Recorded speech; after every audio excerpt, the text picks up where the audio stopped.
ทุกท่านกำลังจะกับบ่าวมีแล้วก็ยูทูบช่องอีสานบ้านเขาเองคณะเต็งหนึ่งเบิ่งเอาคณะใด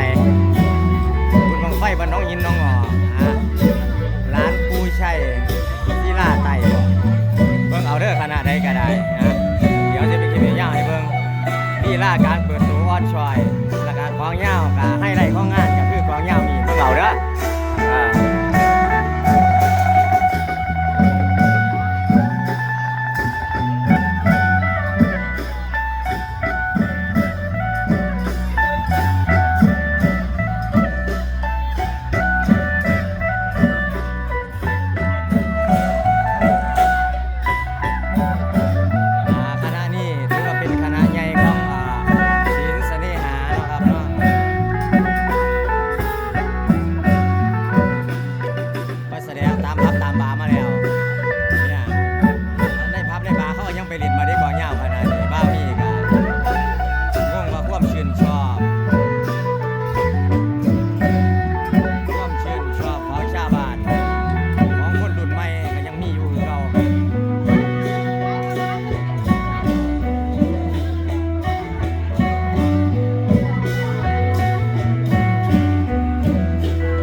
หรือว่า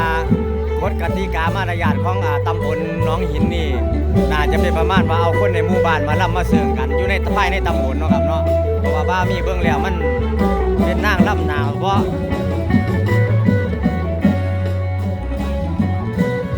สิมีแต่ประมาณว่าไทยบ้านนะกันไปจ้างมาคณะดังๆแน่คณะเสื่องกับลักแสนเลย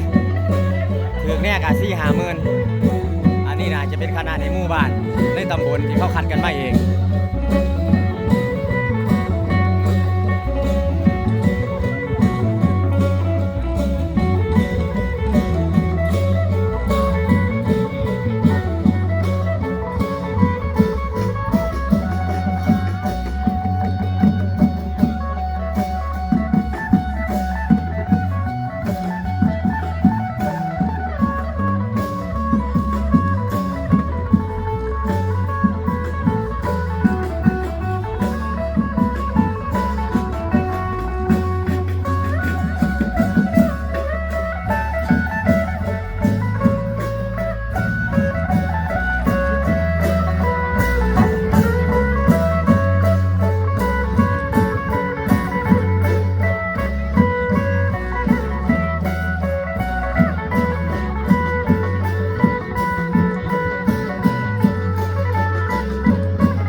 แล้วล่ะบ่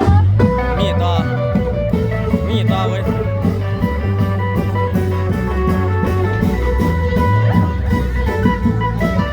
โอ้โอ้นี่แม่เสิ่งร่วมสมัยว่าเป็นเสิ่งก็มีแบบเสิ่งโบราณทาใหม่ๆก็สรรหากันออกมา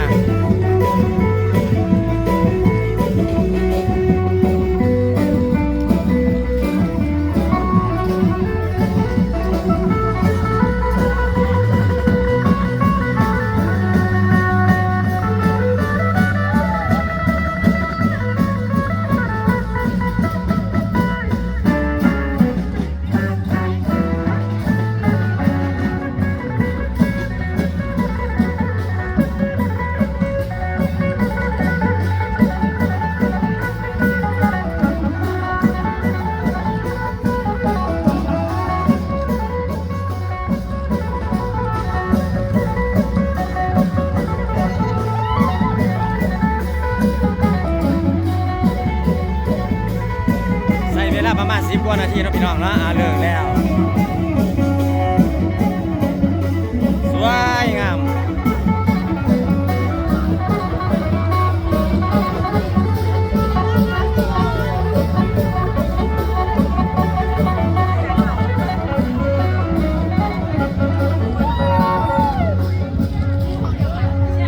เจอกัน EP หน้าคณะใหม่พี่น้องผม